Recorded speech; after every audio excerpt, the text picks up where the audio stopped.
Hello guys, welcome back to our new video. So guys, आज हम study करने वाले हैं electric field on equatorial line of an electric dipole. तो सबसे पहले हमारे पास होता है एक डाइपोल। डाइपोल आपको पता होगा कि ये एक नेगेटिव और पॉजिटिव चार्ज का सिस्टम होता है। So this is called dipole. अब इस पे दोनों जो चार्ज होते हैं वो होते हैं सेम चार्ज के। एक चार्ज होता है -q और दूसरा चार्ज होता है +q, और इन दोनों के बीच में डिस्टेंस होता है 2a का। अब इस डाइपोल का हम ड्रॉ करेंगे इक्वेटोरियल लाइन, और इस इक्वेटोरियल लाइन पे हम लेंगे ये एक पॉइंट जिसे हम कहेंगे इक्वेटोरियल पॉइंट।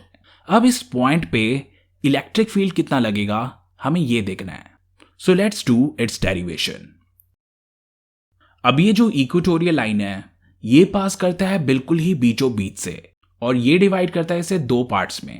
पहला भी पार्ट होता है ए और दूसरा पार्ट भी होता है ए। अब इस पॉइंट पे हमें निकालना है टोटल इलेक्ट्रिक फील्ड, यानी कि इसका नेट इलेक्ट्रिक फील्ड। तो इलेक्ट्रिक फील्ड का फॉर्मूला हुआ EA vector plus EB vector. तो सबसे पहले हम देख लेते हैं इलेक्ट्रिक फील्ड का formula, and that is 1/4πε0 Q upon r²। तो हमारा इलेक्ट्रिक फील्ड डिपेंड कर रहा है दो चीजों पे, जो कि है चार्ज और डिस्टेंस।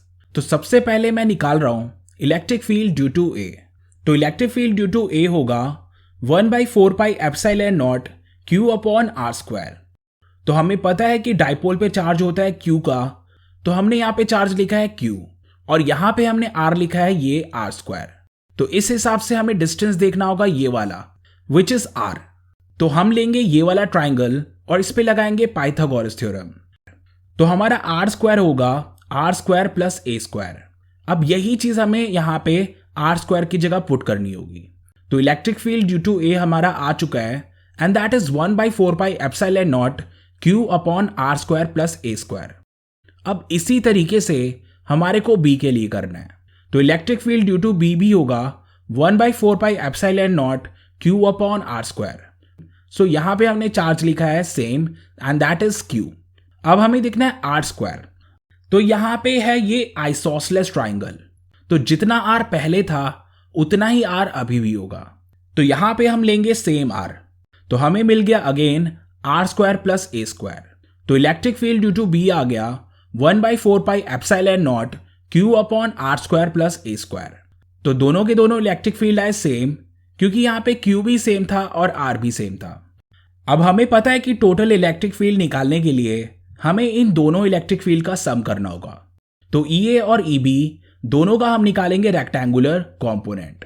तो सबसे पहले मैं निकाल रहा हूं EB का रेक्टेंगुलर कॉम्पोनेंट।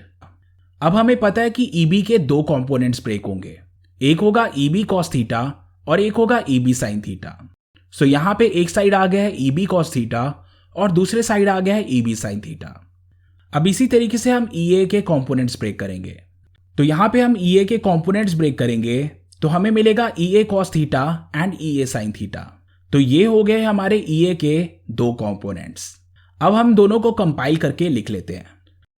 अब जैसा कि अभी हमने स्टडी किया कि EA EB के बराबर है, तो EA sin theta EB sin theta के बराबर होगा, जिसकी वजह से EA sin थीटा और EB sin थीटा एक दूसरे से कट जाएंगे। तो यहां पे आप देख सकते हो कि यहां पे बचा है सिर्फ EA cos थीटा और EB cos थीटा। तो यहां पे हमारा टोटल इलेक्ट्रिक फील्ड होगा बिकॉज ऑफ दीज कॉम्पोनेंट्स। तो इस हिसाब से हमारा नेट इलेक्ट्रिक फील्ड हो गया EA cos theta plus EB cos theta. अब जैसा कि अभी हमने स्टडी किया कि EA EB के बराबर है, तो EB की जगह हम लिख देंगे EA। अब दोनों को जब हम ऐड करेंगे तो हमें मिल जाएगा 2EA cos थीटा। तो इस हिसाब से हमारा नेट इलेक्ट्रिक फील्ड आ गया है 2EA cos थीटा। तो सबसे पहले हम पुट करते हैं EA की वैल्यू। तो EA होगा 1/4πε0 Q upon r² plus a²। अब यही चीज हम सब्सटीट्यूट करेंगे। तो नेट इलेक्ट्रिक फील्ड आ गया 2 times of 1/4πε0 Q upon r² plus a², और साथ में आ गया cos थीटा। अब cos थीटा की वैल्यू हमें पता है कि हम ये निकालते हैं बेस अपॉन हाइपोटेन्यूज से।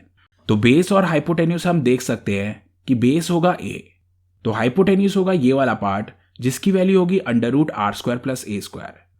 अब यही चीज हम हाइपोटेन्यूज की जगह लिख देते हैं। So we are getting √r² plus a²।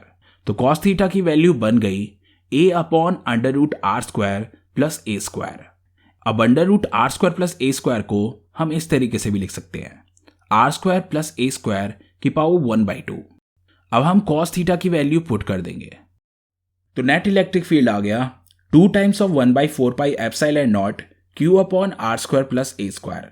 तो कॉस थीटा की वैल्यू हम यहाँ पे पुट कर देंगे, तो हमें मिल गया है a upon r square plus a square की पावर 1/2। अब इससे जब हम सिंप्लीफाई करेंगे तो हमें मिलेगा 1/4 pi epsilon naught 2qa upon r square plus a square की पावर 3/2। अब इलेक्ट्रिक डाइपोल का फॉर्मूला होता है P vector is equal to Q into 2a vector. तो डाइपोल का फॉर्मूला होगा P vector is equal to Q into 2a vector. तो Q है ये चार्ज और 2a है ये डिस्टेंस। अब हम ध्यान देते हैं 2qa पे। तो ये जो 2qa है इसे हम इस तरीके से लिखते हैं Q टाइम्स ऑफ 2a।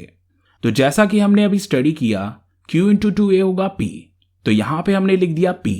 तो हमारा नेट इलेक्ट्रिक फील्ड आ गया E vector is equal to 1/4 pi epsilon naught P vector upon r square plus a square की पावर 3/2। तो ये है हमारे नेट इलेक्ट्रिक फील्ड की वैल्यू। अब हम बात करते हैं डायरेक्शंस की। तो आप देख सकते हो कि हमारा जो डायरेक्शन है that is because of cos components. तो हमारा जो नेट इलेक्ट्रिक फील्ड होगा that will be in this direction. अब आप ऑब्जर्व क्या कर रहे हो, हमारा जो नेट इलेक्ट्रिक फील्ड है और जो डाइपोल है ये दोनों है एक दूसरे के opposite, so the direction is opposite. तो यही चीज हम फॉर्मूले में मेंशन कर देते हैं। So we will add a minus sign here. तो हमारा नेट इलेक्ट्रिक फील्ड हो गया minus of 1/4 pi epsilon naught P vector upon r square plus a square की पावर 3/2। तो ये बन गया हमारे नेट इलेक्ट्रिक फील्ड का फाइनल फॉर्मूला। तो ये है हमारा electric field on equatorial line of an electric dipole. अब हम करते हैं इसका स्पेशल केस। तो यहां पे हम देख सकते हैं कि R is much greater than A। अब R is much greater than A का मतलब ये हुआ कि हमारा डाइपोल है बहुत ही ज्यादा शॉर्ट लेंथ का। तो यहां पे जो डाइपोल का लेंथ है A that can be neglected. तो हम इसे सम अप करके लिख देते हैं, हमें मिलेगा minus of 1/4 pi epsilon naught P vector upon r square की पावर 3/2। तो यहां पे बचा है सिर्फ आर स्क्वायर की पावर 3/2। सो जब हम इसे सॉल्व करेंगे तो हमारे पास बचेगा R का क्यूब। तो इलेक्ट्रिक फील्ड आ गया है minus of 1/4 pi epsilon naught P vector upon r cube. तो यहां पे हमने देख लिया electric field on equatorial line of an electric dipole और इसका स्पेशल केस। और पिछले वीडियो में हमने स्टडी किया था electric field on an axial line. तो ये दोनों के दोनों वीडियो हमने कवर अप कर लिए हैं। So this video is done. Electric field से रिलेटेड बाकी वीडियोस को स्टडी करने के लिए you can watch our playlist. So that's all for today. Thanks for watching.